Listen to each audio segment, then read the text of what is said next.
A ver, viajemos en el tiempo. Estamos a finales del siglo XIX. En un sótano de Harvard, un grupo de mujeres, casi en el anonimato, estaba a punto de cambiarlo todo. No eran profesoras famosas ni astrónomas con grandes títulos, todavía. Pero su trabajo, bueno, digamos que fue la semilla de la astrofísica moderna. Miren esta foto. Es de 1913 y nos muestra al equipo del que vamos a hablar. Su apodo era las computadoras de Harvard.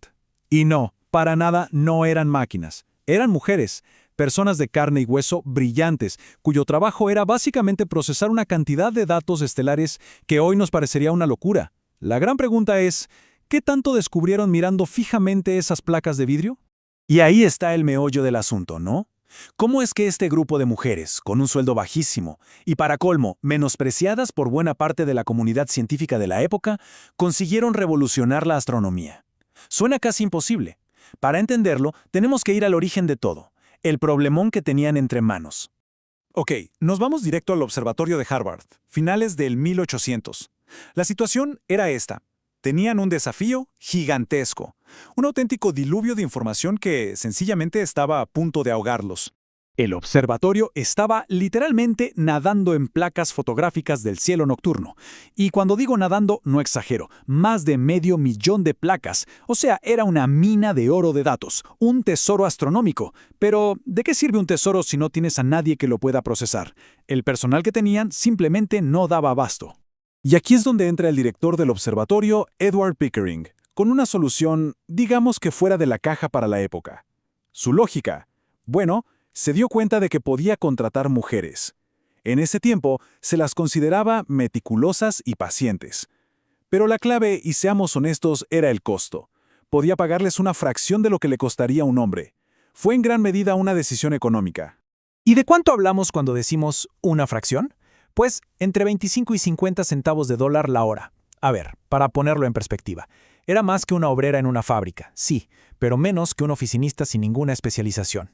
El contraste es brutal si pensamos en la importancia del trabajo que estaban por hacer. Oficialmente su título era Las computadoras de Harvard, pero extraoficialmente, y esto es muy fuerte, de manera totalmente despectiva, algunas las llamaban el harén de Pickering. Esto nos da una idea clarísima de la falta de respeto que sufrían, a pesar de ser, en la práctica, la columna vertebral de todo el observatorio. Pero claro, estas computadoras no eran un grupo anónimo. Para nada. Eran individuos, mentes brillantes, cada una con un talento especial. Vamos a conocer a algunas de las protagonistas de esta historia. Primero, Williamina Fleming, ojo con su historia, fue la primera contratada. Era la antigua empleada doméstica de Pickering y nada más y nada menos descubrió la famosísima nebulosa cabeza de caballo. Luego tenemos a Antonia Maury, una genia que refinó el sistema para clasificar estrellas. Después, Annie Jump Cannon, la maestra catalogadora, una máquina humana que clasificaba estrellas a una velocidad increíble. Y por último, pero clave, Henrietta Swan Leavitt, la visionaria que nos daría la llave para medir el universo. Imaginen la escena. Este era su día a día. Horas, días, años enteros, inclinadas sobre estas placas de vidrio, analizando cada puntito de luz. Un trabajo minucioso, casi artesanal, pero que fue la base para algunos de los descubrimientos más grandes de la historia de la astronomía. Y todo ese esfuerzo, toda esa paciencia, tenía que llevar a algo grande, ¿no? Pues sí, llevaría a un logro monumental, crear un sistema, un orden, para darle sentido a ese aparente caos de estrellas. Necesitaban, en esencia, un lenguaje para poder leer el cielo. Y ese lenguaje es lo que conocemos como el espectro estelar. La idea es genial, piénsenlo así. Cada estrella tiene como un código de barras, único en la luz que nos llega de ella. Si logras analizar ese código de barras, puedes saber su temperatura, de qué está hecha, un montón de cosas. Ellas, básicamente, estaban aprendiendo a leer estos códigos de barras cósmicos. Y aquí es donde Annie Jump Cannon tiene un momento de pura genialidad. Ya había otros sistemas de clasificación, pero ella los tomó y los simplificó en una secuencia súper elegante ordenada por temperatura. De las más calientes, las de tipo O, a las más frías, las de tipo M.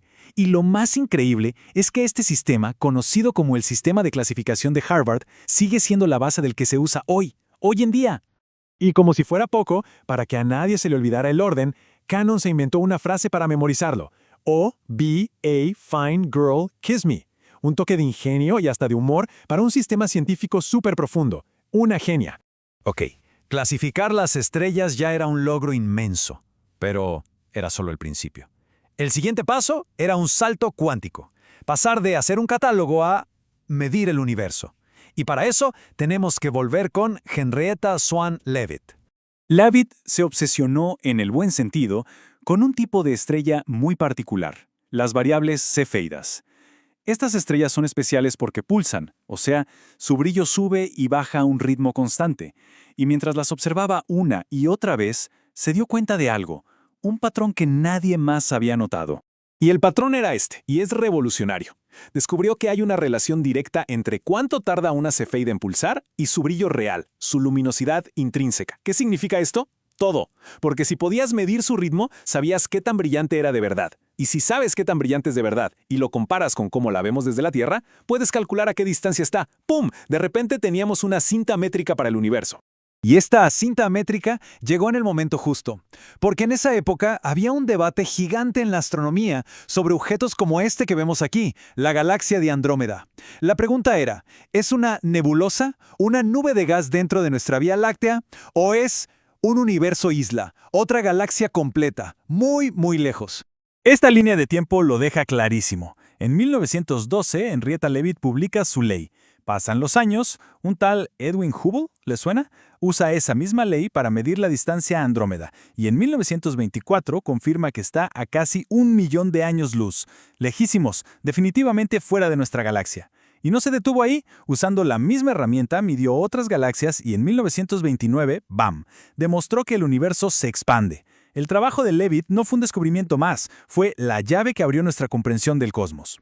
Pero la historia no termina con Hubble. El impacto del trabajo de las computadoras de Harvard siguió creciendo, como una onda expansiva que abrió la puerta a una nueva generación de descubrimientos. Y aquí entra en escena otra mujer increíble, Cecilia Payne-Gaposchkin. Ella tomó el catálogo masivo de espectros estelares de Annie Jump Cannon y lo usó para su tesis doctoral en 1925. Y su tesis no fue cualquier cosa, ¿eh? Fue descrita como, sin duda, la tesis doctoral más brillante jamás escrita en astronomía. ¿Y qué fue lo que descubrió que era tan brillante? Bueno, en esa época, la creencia general era que las estrellas estaban hechas más o menos de lo mismo que la Tierra. Pero Cecilia Payne, analizando los datos de Harvard, demostró que no, que las estrellas están hechas casi en su totalidad de hidrógeno y helio.